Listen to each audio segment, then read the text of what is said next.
ये मुबैना ऑडियो आई है बेसिकली जो लॉयर है इमरान खान साहब के और उनकी ज़ौजा मोहतरमा की, जिसे पता ये चल रहा है कि वो बहनों के बीवी के दरमियान इमरान साहब की सियासी विरासत के ऊपर झगड़े हो रहे हैं। झगड़े तो खैर उनके लॉयर्स कम्युनिटी के दरमियान भी हो रहे हैं और झगड़े जो हैं इस हद तक हैं कि हैरानकुन बात है। मतलब ख्वाजा आसिफ साहब से आप किसी भी चीज़ पे एग्री ना करें, लेकिन एक बात बड़ी हैरानकुन है कि अली मोहम्मद ख़ान जैसे लोगों की मौजूदगी में और बेतहाशा पॉलिटिशियंस जो इमरान साहब के पास अभी भी रह गए हैं, उनकी मौजूदगी में इमरान साहब ने ट्रस्ट नहीं किया पॉलिटिकल क़यादत पे अपने मुल्क अपनी पार्टी की। उन्होंने ट्रस्ट किया तो एक ऐसे अननोन लॉयर के ऊपर किया जिसकी ऑब्वियसली कोई पॉलिटिकल ग्राउंडिंग नहीं है। मतलब is it a sense of insecurity कि वो जिसको बनाएंगे, अगर कोई तगड़ा बंदा होगा, अली मोहम्मद ख़ान जैसा बंदा अगर बन जाएगा, या वो जो उमर साहब हैं, अयूब उमर साहब हैं, वो अगर बन जाएंगे, या कोई इनमें से कोई और बन जाएगा, उमर अयूब साहब बन जाएंगे, तो क्या पार्टी हाईजैक हो जाएगी? मतलब ये किस किस्म की इनसिक्योरिटी है जिसमें एक नॉन एंटिटी जो है, वकील बड़ी इज्जत करते हैं उनकी, बड़े काबिल वकील हो गए, लेकिन पॉलिटिक्स का उनसे क्या ताल्लुक, उनको चेयरमैन बना दिया गया। तो इस कॉन्टेक्स्ट के अंदर सबसे बड़ा सवाल तो ये है कि पीटीआई जो है वो इस वक्त किस तरह के इंटरनल रिफ्ट्स का शिकार है। वो ऑडियो ठीक करे भाई, वो चलानी है। दूसरा ये है कि चीफ जस्टिस को चेयरमैन पीटीआई ने लेटर लिखा है और बड़ा इंटरेस्टिंग लेटर है। उसमें उन्होंने कहा है कि बड़ा अलार्मिंग लेटर भी है, इंटरेस्टिंग तो है ही, कि तहरीक इंसाफ से वाबस्ता अफराद को इंतकाम का निशाना बनाया जा रहा है, उनकी जबरी गुमशुदगी की जा रही है, बड़ी तादाद में लोगों की सियासी वफादारियाँ ज़बरदस्ती तब्दील करवाई जा रही हैं, पीटीआई रहनुमाओं की ज़बरदस्ती प्रेस कॉन्फ्रेंस कराई जा रही है, अदलिया के अहकामात के बावजूद रहनुमाओं को गिरफ्तार किया जा रहा है। तहरीक इंसाफ को किसी भी सियासी सरगर्मी में इजाज़त नहीं है पार्टिसिपेट करने की। पीटीआई को बराबरी की सतह पर मुहिम चलाने का किरदार अदा करने के लिए इलेक्शन कमीशन को हुक्म दिया जाए। पैमरा हुक्म दिया जाए कि दीगर जमातों की तरह पीटीआई को मीडिया कवरेज फराहम की जाए।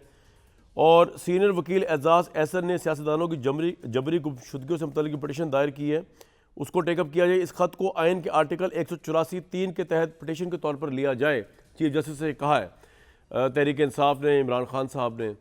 अब ये तमाम चीज़ें और कल का जो फैसला आया नवाज शरीफ साहब का, वो सिर्फ एक तरफ इंडिकेट कर रहा है, वो इंडिकेट ये कर रहा है कि ये इलेक्शन जो होने जा रहा है, इसमें इमरान खान साहब और उनकी पार्टी दूर दूर तक नज़र नहीं आ रहे बातिल नज़र में, और नवाज शरीफ साहब हर सू नज़र आ रहे हैं। मैं जिधर देखूँ तेरी तस्वीर नज़र आती है। ये वो वाली पोजीशन हुई हुई है।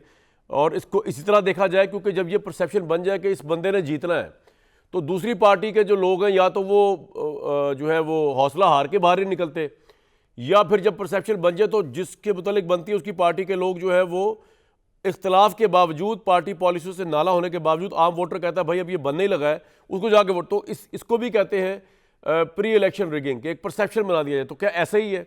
और अगर ऐसा ही है तो फिर तहरीक इंसाफ तो मुकाबला इसलिए नहीं कर पा रही इस वक्त क्योंकि वो उसकी तो अपनी पार्टी के अंदर खोसा साहब का बयान डिफरेंट है, पीटीआई ऑफिशियल का बयान डिफरेंट है, इमरान साहब की जो बहनें उनका बयान डिफरेंट है, और इमरान साहब का पता नहीं क्या बयान है, वो तो हमें पता ही नहीं, वो तो इस वक्त अंदर है और बाहर उनकी शक्ल मुझे नहीं लगता इलेक्शन से पहले किसी को नजर आएगी। ये भी बड़ा इंटरेस्टिंग सवाल है कि नवाज शरीफ साहब का कल का केस का फैसला हो गया उनके हक में। अल अज़ीज़िया का भी मुझे उम्मीद है कि नैब की परफॉर्मेंस के बाद नवाज शरीफ साहब के हक में होगा। क्या करप्शन का परसेप्शन जो पीपल्स पार्टी और ख़ास तौर पर पीटीआई ने बनाया था नून लीग के लिए, वो असर ज़ाहिर हो जाएगा इन सब चीज़ों से? नवाज शरीफ साहब धुल धुला के तो आ जाएंगे, ज़्यादती भी उनके साथ हुई होगी, लेकिन यही तासुर ख़त्म हो जाएगा। और नवाज शरीफ चौथी दफ़ा जब प्राइम मिनिस्टर बनेंगे, अगर बनेंगे, जो कि बनने के चांस ज़्यादा है, तो क्या 5 साल उसी पीसफुल तरीके से गुजरेंगे जिस तरह के 18 महीने शहबाज शरीफ साहब के इस्टेब्लिशमेंट और दूसरे इदारों और पार्टियों के साथ गुजरे? तमाम चीज़ों पर लासीर हासिल बहस करेंगे आज। तारिक फजल साहब, चेयरमैन पीटीआई ने चीफ जस्टिस जो खत, मैं अभी आता हूँ इसके ऊपर भी, पीटीआई खत लिखा है, आप बीइंग अ पॉलिटिकल वर्कर, आपको लगता नहीं है कि ये जेन्युइन बातें हैं कि पीटीआई के रहनुमा जो है उनको कॉर्नर मीटिंग नहीं करने दी जा रही, उनके जलसों का कोई वो नहीं बन रहा, उनका बहुत इस तरह का इलेक्शन जो आप जीतने जा रहे हैं तारिक भाई, उसका क्या फ़ायदा होगा? ये तो वो जैसे कहते हैं ना एक मुहावरतन के जी, ये मर्दों वाली बात तो ना हुई कि आपके मुकाबले में है ही कोई नहीं दूर दूर तक, और आप कह रहे हैं जी अब हमने, और उस पर नवाज शरीफ साहब ने भी सोने पे सुहागा कह दिया कि ये तो टिट फॉर टैट है जो इमरान खान के साथ हो रहा है। तो मतलब आप तो पूरा बदला लेने के चक्करों में उतरे, आपके साथ ज्यादती हुई, इसका मतलब ये नहीं कि आपको इंसाफ मिले दूसरे को ज्यादती करके दूसरे के साथ। जी तारिक साहब। तारिक भाई, पहली बात तो ये है कि मियां मोहम्मद नवाज शरीफ साहब ने जो बात की है टिट फॉर टैट, इसका उर्दू जो तर्जमा है वो उसे कहते हैं मकाफात अमल। जो आप बोएंगे वही आप काटेंगे। ये नहीं हो सकता आप गंदम बोए और जो आप काटें। ये मेरे और आपकी बचपन के ज़माने के मुहावरे हैं जो हम स्कूलों में पढ़ा करते थे। अल्लाह ताला का एक निज़ाम है और वो काम करता है। मियाँ साहब की बात का मतलब ये है उन्होंने ये भी कहा कि मैं नहीं चाहता कि जिस इम्तहान से और जिस मुश्किल से मैं गुजरा इमरान खान गुजरे, लेकिन जो उन्होंने किया वो एक अल्लाह का निज़ाम है। और मामला मियां तारिक नवाज भाई, शरीफ साहब, मैं आपसे एक अर्ज करूं, बात अल्लाह का निज़ाम दूसरी जो बात है, इसी बात पे उसके दूसरी बाद बात आपने कंटिन्यू करना है, इसी बात पे अल्लाह के निज़ाम, फिर आपने कंटिन्यू आप नहीं करना है। अल्लाह का जी जी निज़ाम ये है कि खुदावंद ताला ने ये तो कुरान शरीफ में कह दिया कि आँख का बदला आँख, लेकिन अगर माफ़ कर दो तुमसे बेहतर कोई नहीं, खून का बदला खून। आज़ वसल्लम ने फतह मक्का के मौके पर कोई टिट फॉर टैट नहीं किया, उन्होंने सबको माफ़ कर दिया। मेरा ख्याल से ग्रेटनेस अचीव करने के लिए तो लीडरशिप के अंदर, आप और गलत समझे हैं। आम इंसानों में नेल्सन मंडेला की नहीं मिसाल, नहीं नहीं ग्रेटनेस अचीव करने के नहीं, लिए मेरा ख्याल से मैं टिट क्लियर फॉर कर टैट कामरान भाई सूट नहीं छोटी करता सी बड़े बात लीडर्स करने को। देंगे? मैं मजीद क्लियर कर कामरान देता भाई हूँ। छोटी सी बात करने बात देंगे? यह है कि आप आबिद बात को साहब, दूसरी तरफ तारिक साहब बात लेके कंप्लीट कर ले, उसके बाद आपकी बारी है जी। मैं तारिक भाई कर ले। या तो बात समझा जी नहीं जी, पाया। तारिक भाई मैं तो मिसाल दे दी इस्लाम की जी। मियां नवाज शरीफ साहब का जो मैंने कहा ना टिट फॉर टैट, इसका ये मतलब नहीं उन्होंने कहा कि मैं कर रहा हूँ टिट फॉर टैट या मैं इमरान खान से उन तमाम चीज़ों का बदला ले रहा हूँ जो मेरे साथ हुई हैं।